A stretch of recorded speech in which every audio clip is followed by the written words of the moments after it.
Friends, ఇప్పుడే అందిన వార్త. గొప్ప మనసు చాటుకున్న సీఎం రేవంత్ కూతురు అంటూ వార్తలు అయితే వస్తున్నాయి. మరి ఏం చేసింది ఆమె, ఏంటి అన్నది చూద్దాం. వివరాలకు వెళ్ళే ముందు దయచేసి లైక్ చేసి సబ్స్క్రైబ్ అయితే చేయండి ఫ్రెండ్స్.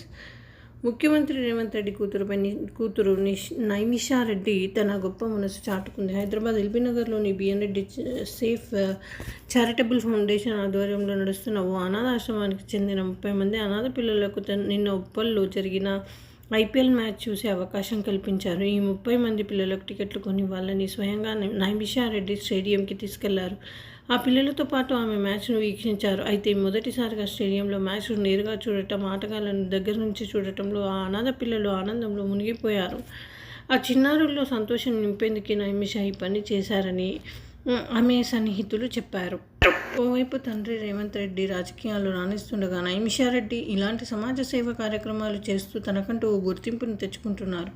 ఇక నిన్న ఉప్పల్ స్టేడియంలో Sunrisers Hyderabad Lucknow Super Giants మధ్య మ్యాచ్ జరిగిన సంగతి తెలిసిందే. ఈ మ్యాచ్లో లక్నో 165 పరుగులు చేయగా బ్యాటింగ్ దిగిన హైదరాబాద్ బ్యాటర్లు 9.4 ఓవర్లోనే 166 పరుగుల లక్ష్యాన్ని ఛేదించారు.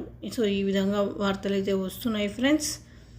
Thanks for watching. Please like, share and subscribe. Support us.